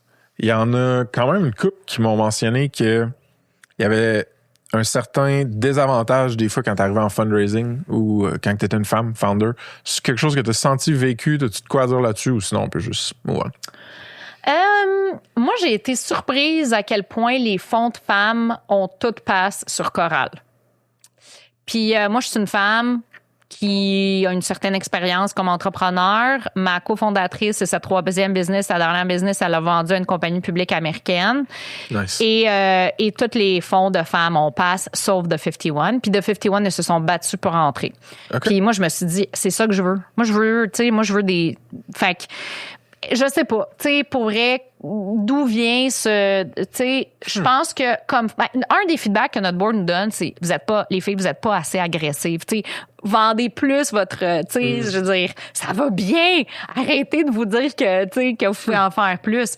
Fait que peut-être qu'on a cette tendance-là comme femme de se dire que, tu sais, de se donner peut-être un peu moins de crédit ou je sais pas. Okay. Mais moi, j'essaie de changer le narratif par rapport à ça. Puis moi, ce que j'essaie de dire à moi-même puis aux gens autour de moi, c'est hey, dans le monde d'aujourd'hui, là, les gens, ils en veulent des femmes entrepreneurs de plus. Ils veulent des femmes CEO sur leur stage, dans leur AGM à parler. Ils vont investir dans des femmes, puis c'est ça. Fait que moi, je pense que faut juste qu'on se pratique à être entrepreneur. Puis moi, je sens pas que il y a un... C'est sûr qu'il y a plein de stéréotypes, dont un. Je préparais, excuse-moi, je fais un side, là. Vas-y. Je préparais une présentation pour la classe de ma fille, OK? 2e année, ils invitaient des parents de parler de leur métier. Alors, j'ai dit à ChatGPT, j'ai dit, here are the points I want to talk about. J'ai fait en anglais. I'm an entrepreneur, bla, bla, bla. you're preparing a presentation for a second grader in French. Puis là, ça a écrit, je suis le papa de... Ah. Mais, tu sais, un gars l'aurait pas remarqué. Il aurait dit, ben oui, je suis le papa de... Et moi, j'ai dit, hey, mais attends, je te parlais en anglais, il n'y a pas de masculin, féminin. Là, j'étais là, mais je suis pas un papa. Ouais. Je suis une maman, tu sais. Ouais, fait que c'est sûr qu'il y a des biais, puis c'est sûr qu'il y a des choses que on n'a pas le choix d'en parler puis de rendre les gens autour de nous conscients. En même temps, moi, je dis aux filles, hey, let's own it, là. On est des filles, on est en minorité. Les gens, ils en veulent plus des femmes entrepreneurs. Fait qu'on est aussi bien de se dire qu'on est chanceuse, tu sais. Ouais. Mais non, les biais de l'AI, là, c'est là. Moi, je génère des images pour différents projets ou whatever. Puis souvent, je suis comme, alright, tu m'as sorti 4 white guys autour de la table. Puis genre, si je prenais pas la seconde de plus de me dire, actually, quand tu penses à la communauté, au monde qui se pointe aux events, tu sais, c'est pas, il y a plus de couleurs puis de sexe que ça, genre. Sont là, c'est sûr. Ouais, c'est weird. Mais, ouais, intéressant témoignage. Parlant des AI, quand tu as eu l'idée de chorale, le boom était en train de commencer, c'est ça, à peu près? Fait que ça a-tu façonné un peu ta vision de comment tu allais builder la business, que ce soit du point de vue produit ou à l'interne? Évidemment. Je veux dire, on est dans un monde différent, là. Tu sais, un monde excitant. Tu sais, quand John s'est joint, tu sais, je veux dire, la façon, John, mon cofondateur CTO, OK, ouais. tu sais, ce qui est vraiment hot, c'est que on a commencé à bâtir la business au même moment que les LLM, les Large Language Models, donc les ChatGPT de ce monde, commençaient à venir puis à être disponibles pour des gens, pour tout le monde, tu sais. Fait que la façon que notre business est bâti, c'est en utilisant ces produits AI. Puis ce qui est vraiment excitant, c'est que plus les modèles évoluent, plus notre service peut évoluer parce que tout est bâti autour de la façon que cette intelligence-là est architecturée puis organisée. Alors, absolument. Puis, tu sais, maintenant, évidemment, on utilise dans tout ce qu'on fait. Puis après, tu sais, quand je parlais de notre capacité à être capable d'utiliser beaucoup, beaucoup de données pour créer une histoire pertinente, ben tout ça, ça repose sur l'intelligence artificielle. Ben, justement, j'ai l'impression que dans ma recherche, ça dit que vous avez une composante AI qui a été entraînée sur de la recherche spécifique à tous ces enjeux-là qui touchent ta clientèle, les femmes, genre. Oui, ça peut donner un beau petit edge, I guess. Oui, ben en fait, c'est ça, tu sais, au début, là, on avait, ça c'était dans le temps où est-ce qu'il fallait quand même l'orienter puis l'entraîner un peu. Ouais. Ce qui est possible encore, ça s'est perdu un peu, puis là, ça revient avec les outils actuels. Mais effectivement, on a pointé notre intelligence artificielle vers des recherches émergentes, mais crédibles, afin de donner des avis à nos membres. Plus pertinent, genre. Exactement. Puis, comment tu gères la capacité agentique dans ta compagnie? C'est-à-dire que, plus spécifiquement dans ton produit, la santé, c'est sensible, tu veux pas dire n'importe quoi à quelqu'un. Fait que si tu as des agents qui font des recommandations de façon... On n'a pas d'agents qui font des recommandations. OK, c'est bon. Ouais. Fait que les fonctions agentiques sont plus dans le back-end, dans bouger de la donnée ou faire des opérations. Ouais. OK, c'est bon. Ouais. Puis, c'est une demande émergente de ta clientèle de femmes? Tu sais, y en a-tu qui... Tu disais qu'ils essaient déjà de régler le problème ou de dépenser du cash pour régler ces problèmes-là. Ils chattent-tu déjà avec ChatGPT? C'est un comportement que tu vois? Mais c'est sûr. Ouais. Puis d'ailleurs, tu demandais comment les gens nous trouvent. Souvent, ils vont aller sur ChatGPT puis demander c'est quoi les meilleures solutions en santé de la femme au Canada. Puis Coral commence déjà à sortir là-dedans. Très cool. J'étais un SEO nerd avant, là. Fait que optimisé pour sortir dans LLM, c'est toute une nouvelle science, là. Ouais. Il faudrait que j'interviewe quelqu'un là-dessus à un moment donné. OK. À l'interne, côté team, je t'ai pas demandé, mais genre, c'est quoi le split de monde technique, monde plus customer facing, commercial? Parle-moi un peu vite. On a très peu de monde technique. Okay. On a en ce moment 4 personnes depuis très récemment. Là. En fait, John il a bâti notre CTO co-founder, la toute première plateforme qui était utilisée par nos premières utilisatrices. Okay. Après ça, dans la dernière année, on a rajouté les 2 autres personnes. Puis là, tout récemment, là, une 3e personne. C'est 4 personnes qui sont ultra expérimentés. Les gens, ils ont 20, 30 ans d'expérience derrière eux comme ingénieurs qui font tout, là. Tu sais, c'est des full stack. Puis qui utilisent beaucoup l'intelligence artificielle aujourd'hui, tu sais, pour bâtir le produit. OK. Après ça, ben, il y a une très grande partie de mon équipe qui est l'équipe médicale. Donc, tous les accompagnateurs. Donc, Puis ça, comment ça marche? Question peut-être naïve, mais c'est-tu du monde on staff, on payroll? oui. OK. Ou je me demandais si tu avais comme des partnerships de. Non. OK. C'est tout mon monde. OK. Ouais. Très cool. Ouais. Puis ça, j'imagine, justement, comme on dit, t'as pu puiser dans le réseau que t'avais de tes années de dialogue puis tout ça? Ou? Ben, non, pas vraiment, parce que, tu sais, il y a beaucoup des bonnes personnes qui sont encore Juste là-bas, réseau. là. Donc, tu sais. J'ai comme fait comme si t'avais juste poaché du monde. Non, mais C'est pas ça que non. je voulais dire. Ben non, mais tu sais, c'est en fait on a tout un do not touch. Ouais, tu sais, fait que, mais tu sais, on opère partout au Canada. Tu sais, comme là, on est au Québec, on parle un peu du Québec là, mais tu sais, partout au Canada, il y a quand même beaucoup de disponibilité là. Après, la question, je pense. Adjacente à ça, c'est mais ce monde-là, comment ils font pour être formés? Y a-tu du monde formé dans votre approche? Puis il y en a, tu sais, quand on embauche des gens, on embauche beaucoup des gens qui sont comme intéressés par le sujet, mais on offre énormément de formation. OK. Parce qu'il y a très peu de gens qui font ce qu'on fait de façon très holistique. Là. Donc, c'est sûr.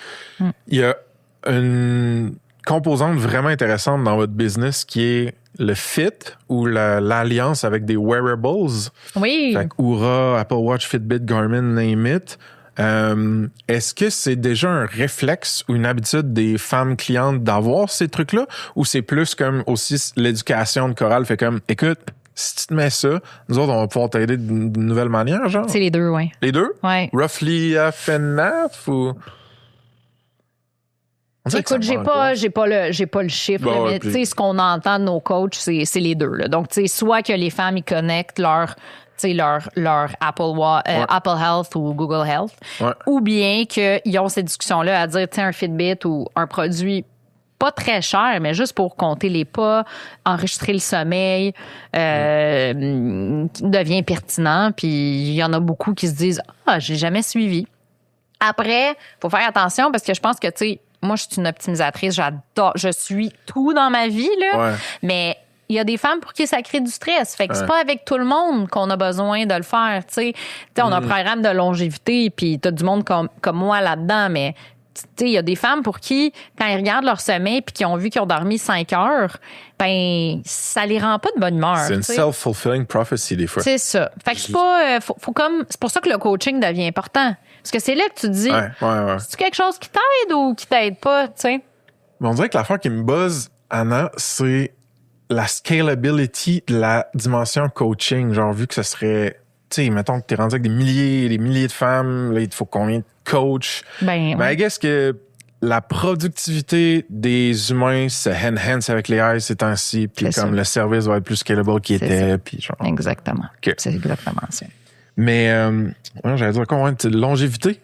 Tu vises quoi, 200, 400 ans? Combien de temps? Non, moi, je vise juste de profiter de mes années avec mes enfants, là. Tu sais, pleinement.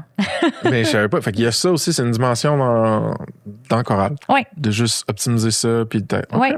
Très cool. Très, très cool. Une des affaires qui m'a un peu buzzé au début quand tu m'expliquais, c'est que tu es allé plus direct to consumer, là, comme tu disais, alors que ton background est quand même plus B2B puis de la distribution via le telehealth de dialogue. Mais là, tu commences à checker un peu pour B2B avec Coral ou what's up? Ben, fait puis tu sais, c'est pour ça, tu sais, ma cofondatrice, Fiona, elle vient vraiment, toute son expérience, c'est direct to consumer, là. Fait qu'on se complémente là-dedans. Bon. Mais oui, on a commencé à avoir en fait, on a commencé à avoir des compagnies qui ont commencé à nous appeler pour dire, hey, on a des employés qui nous parlent de Coral, pouvez-vous venir nous en parler?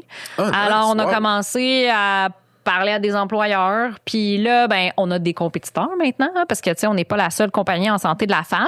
Puis là, il y en a que c'est comme, tout ce qu'ils font, c'est du B2B. Fait que nous, moi, j'ai dit à mon équipe, j'ai dit, ben là, il faut qu'on soit sur le radar de toutes les B2B, parce que sinon, ils vont aller choisir nos compétiteurs, puis pas aussi bons que nous, tu sais. Ouais. Fait que là, Ça, c'est la fait que compétitrice. là, ben, tu sais, je dirais quand même.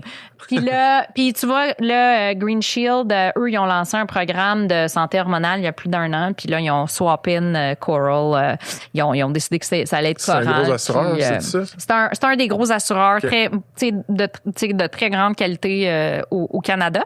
C'est pas un des 3 gros, là, tu sais, c'est pas Sun Life, Manulife, Canada Life, là. Ça, c'est comme C'est les très gros. OK. Mais, donc, il est juste un peu plus petit, mais ils sont très bons. Et surtout, ils ont investi énormément dans la santé hormonale. Ils font énormément d'éducation dans le marché sur ce OK, problème-là. Donc, c'est un fit. Ils ont des super belles équipes. C'est un plaisir pour nous de travailler avec eux, là. Alors, vraiment, on a un super beau produit Fait ensemble. à voir comment la growth, le split de revenus va se passer Exactement. pour Coral, mais il va y avoir les C'est deux ça. pendant un bout C'est de ça. problème. C'est sûr que si on a des compétiteurs en santé de la femme qui vendent au B2B, on va être aussi. là. Mais c'est un beau Mais- signal, le bottoms up, là, de genre, il y a un employé qui est déjà adopté, qui dit à son Plein. employeur. Ouais. Écoute, Ça, tu sais, c'est dope. on a une page, en ce moment, là, notre page employeur, puis encore une fois, juin 2026, là, fait que tu sais, comment ça va être en septembre 2026, I don't know, là, mais tu sais, mettons juin 2026, ma page B2B, c'est comme contact us, là. Uh-huh. C'est quoi le nom de la compagnie, la taille, puis ton courriel, puis that's it, puis on a du inbound, tu sais, fait que c'est comme... C'est très sick. Je pense que c'est un signal, là, mais on est petit, tu sais, on essaie d'en faire beaucoup. Puis surtout, on veut pas que la qualité du service soit perdue. Fait que d'un point de vue ressources, on les alloue beaucoup à cette super belle expérience. Donc, évidemment, c'est un peu un trade-off. C'est pour ça Ouais. qu'on travaille tous très fort, mais... On s'en va tranquillement vers notre closing. Fait que les dernières, je veux te les poser plus en mode mitraille. Là. Fait que on les répond le plus vite qu'on peut. Oui. Chez Coral, t'es Executive Chairwoman et non CEO.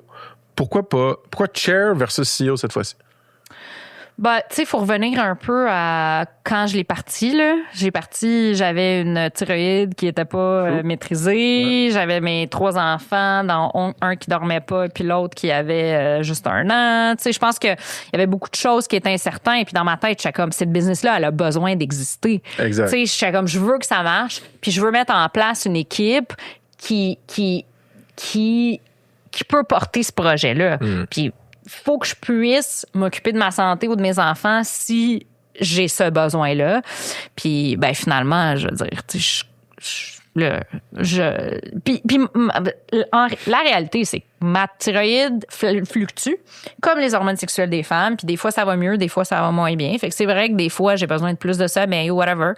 Mais c'est Fait ça. que pour la pérennité de la business, ou du moins comme la vision, tu t'es dit, ça fait du sens que ce soit une autre C'est personne ça. CEO. Puis tu sais, pour moi, c'est tellement pas important un titre. Là. Moi puis Fiona, on s'entend super bien. OK. Il y a des affaires dans lesquelles elle est super bonne, puis d'autres dans lesquelles moi je suis super bonne, puis on se les split. Puis on se dit souvent, en fait, on a 2 rules, là. On essaie d'être le moins possible dans des meetings ensemble. Pas entre nous, là, tu sais, on se parle très régulièrement, mais tu sais, dans des meetings avec d'autres mondes, très rare qu'on est 2. Puis 2, on peut pas stresser sur les mêmes choses. Fait que si moi, il y a une affaire qui me stresse, faut qu'elle, elle puisse ne pas stresser par rapport à ça, puis vice-versa. Je comprends. Fait que ça marche. Divide and conquer. François Lafortune est ton conjoint. Oui. Un homme ambitieux dans la tech à succès, au même titre que toi, tu es une femme ambitieuse dans la tech à succès. Y a-tu un pro tip pour les power couples qui écoutent de Ben, pas tout le temps parler de la job au souper? Ou... Ah ben on a juste pas le temps. Tu sais, on parle très très très peu. En fait, j'apprends plus sur sa business dans Sur des Internet. événements ou Ok. sur Internet, tu sais. Puis vice versa là. On adore parler de nos enfants, puis on a tellement de logistique autre quand on se Fair. parle.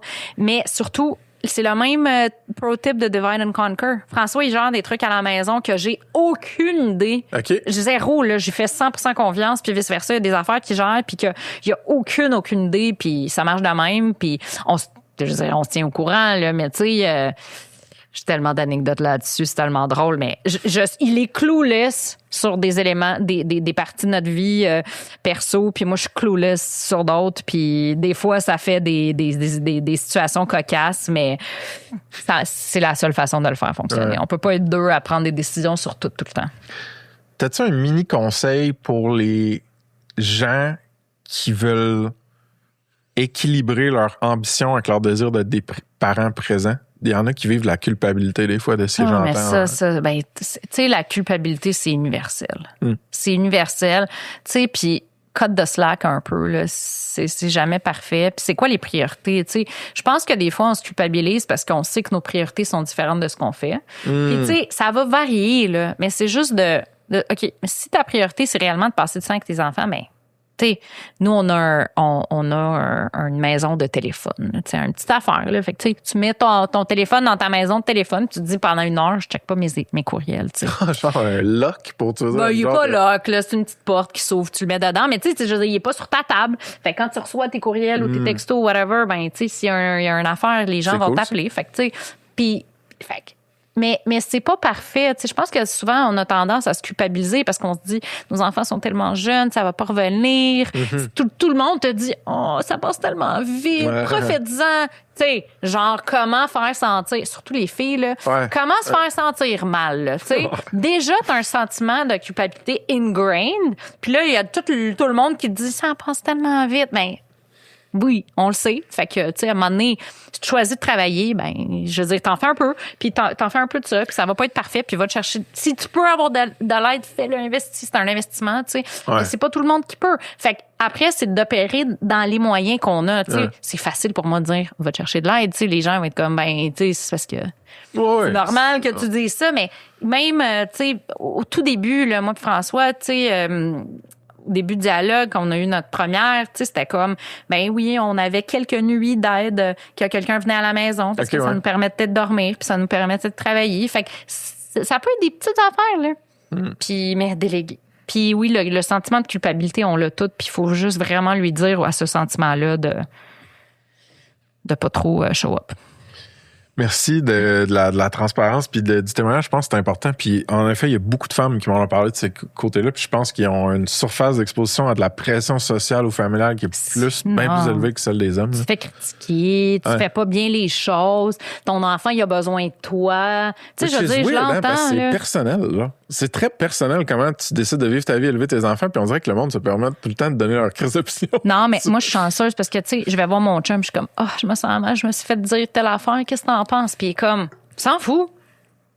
On s'en grise. Pourquoi tu penses à ça? Pourquoi tu passes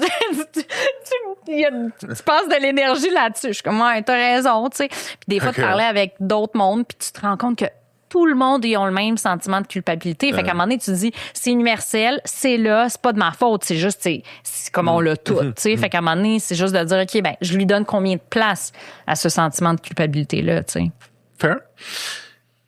T'as clairement cofondé puis monté un fleuron technologique québécois. C'est quoi ta définition, sinon, d'un fleuron technologique québécois, dans le fond?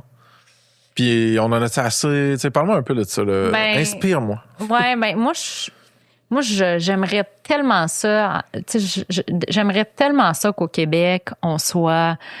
qu'on célèbre le succès des entrepreneurs. Beaucoup plus qu'on célèbre les gens qui ont du succès, qui ont fait de l'argent, qui réinvestissent.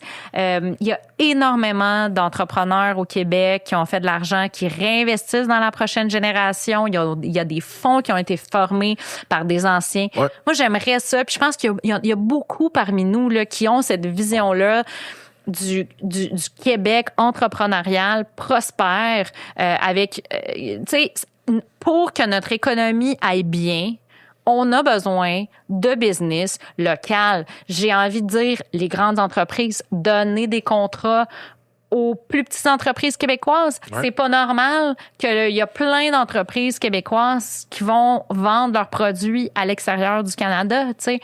Moi, je pense que ça prend un effort intentionnel. Tu sais, il y a énormément d'entrepreneurs aujourd'hui qui sont intentionnels sur leurs investissements puis sur leur... Tu sais, c'est pour ça que... Puis tu sais, toi, tu fais des podcasts pour inspirer des gens, pour dire c'est possible. Tu sais, ça nous prend toute cette communauté-là pour venir rehausser nos citoyens, là, puis de leur donner des outils, puis d'investir dans eux. Puis j'espère tellement qu'on va le faire, mais ça prend... faut être très intentionnel. Je pense qu'il y a beaucoup d'entrepreneurs qui le font, mais après ça, c'est de continuer à ce que tout le monde dans cet écosystème-là continue à le faire. Fair enough. On est sur notre closing. Est-ce que tu as quoi que ce soit à promote? Des shameless plugs? La porte est ouverte. Ton URL pour commencer? Ben, coral.ca. C-O-R-A-L. Coral.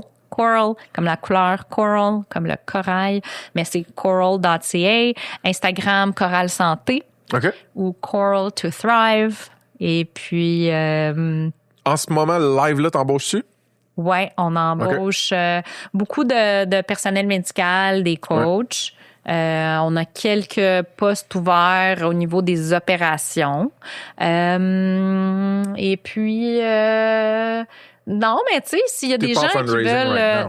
on n'est pas en fundraising, mais tu sais, on est toujours intéressé à parler avec des gens que que la santé de la femme les intéresse, que ce soit des employeurs, des investisseurs ou des femmes qui veulent utiliser ou des hommes qui veulent en parler avec leur conjoint, leur sœur, de leur santé. Puis, tu sais, ça prend aussi beaucoup là, des hommes qui comprennent la cause, qui sont pas gênés d'en parler, qui sont... Je pourrais être ton premier ambassadeur masculin. Ah, j'aimerais ça. J'aimerais ça. Honnêtement, c'est trop inspirant de parler avec une femme aussi brillante puis crinquée comme toi. Merci d'avoir pris ton temps pour partager l'histoire. Je te fais un fist bump de la fin. Cheers! Quand les quand même est facile.